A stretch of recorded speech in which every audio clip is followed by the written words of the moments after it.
Army chief की तैनाती भी क्या कहते हो? देखिए मैं ये सबसे इम्पोर्टेंट चीज़ है। देखिए मरियम नवाज साहब ने तो एक नाम भी लिया है, कुछ और लोग भी नाम ले रहे हैं, तो देखिए अगर आपको भी कोई फेवरेट है आप भी बोलना। मैं आपको अर्ज करूँ, नवाज शरीफ को और जरदारी को हमेशा अपने जज चाहिए होंगे, अपने आर्मी चीफ चाहिए होंगे, अपना नैब का हेड चाहिए होगा, अपना FIA का हेड चाहिए होगा। तब देख लेना सारे, या IG इस्लामाबाद का लगाया है जो सेफ सिटी के अंदर जिसको सजा होने लगी थी करप्शन पे, उसको आपको दस्तखत करने थे और आप नहीं कर पाए। ये file was in your office, वो ये गुनाह भी आपके खाते में है।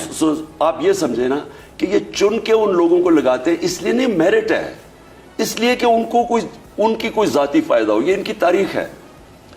मैं चाहता हूं, मैंने एक मुझे बताया कि मैंने अपना कोई रिश्तेदार रखा हो या मैंने कुछ अपने दोस्त बनाए हो।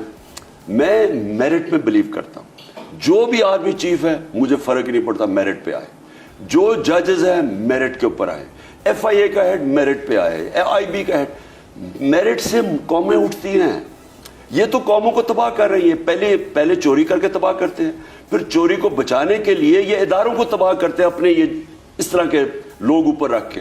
और इसलिए नवाज शरीफ और जरदारी को कभी आर्मी चीफ नहीं चूज करना चाहिए। नहीं, मैं ये इसको क्लियर करूं, नवाज शरीफ और जरदारी को ये क्वालिफाइड ही नहीं है कि पाकिस्तान का आर्मी चीफ ये करे, क्योंकि इनका ट्रैक रिकॉर्ड है, मुजरिम है, एक मफरूर है।